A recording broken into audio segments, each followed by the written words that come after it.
अस्सलाम वालेकुम नाज़रीन, मैं आपका मेज़बान Mohammad Ibrahim IB Express News में आपका खैर मक़दम करता हूँ। ज़िले संगारेड्डी के शहर सदाशिवपेट बाईपास रोड पर सड़क हादसा पेश आया। तूफ़ान गाड़ी ने एक कार को जाकर टकराई।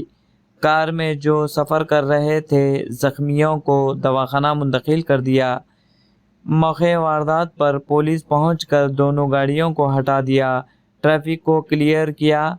पुलिस की तहकीकात जारी है। आइए ताज़ा तरीन ख़बरों के लिए देखते रहिए IB एक्सप्रेस न्यूज़।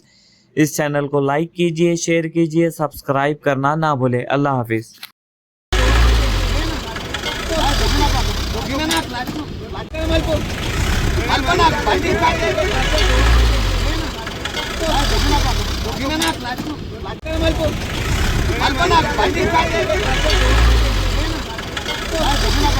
Gimana?